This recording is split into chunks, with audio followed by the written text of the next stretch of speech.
महेश, आज नाही का माझ्या बाबाला नाही का माझ्या हातीच्या मुलाचा फोन आला.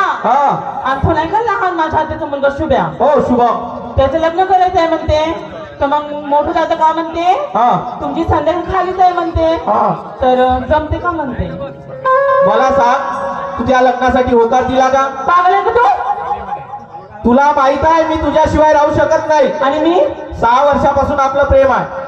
जेवण करायला जातो त्या ताटामध्ये तू दिसत, झोपायला जातो झोपेमध्ये तू दिसत. मी तुझ्याशिवाय खरंच राहू शकतो का? पिल्लू, सेम कंडिशन माझं तसंच आहे. कॉलेजला जाते, रस्त्याला झाड दिसते त्याच्यात तू मला दिसते. अरे बापरे, एवढं प्रेम आहे का ग तुझं? पुस्तक खोलते, पुस्तकामध्ये तू दिसत. खरंच का? जेवण करायला जाते, जेवणामध्ये तू दिसत. भाजी बनवते तिथे मीठ नाही टाकत, काही टाकत. बरं मी काय म्हणतो, तुझी आठवण नुसतं. तू लग्नाला होकार दे. लग्नाला होकार दे तू. होकार देऊ? हो, ज्या दिवशी तुझी लग्नाची तारीख निघाली त्या दिवशी दोघेही पळून जाऊ आपण. बापरे, त्याला टाक चुलीत. आपण पळून जाऊ? पण तू तुझा विचार पक्का कर. माझा विचार पक्का आहे. मी लग्न करणार तुझ्या सोबतच, मरणार तर तुझ्या सोबतच. जिएंगे तो साथ में, मरेंगे तो साथ में. कबूल आहे तुला? कबूल आहे. काही सांगते का मी सांगू तुला? तुम्ही सांगा ना. सांगू?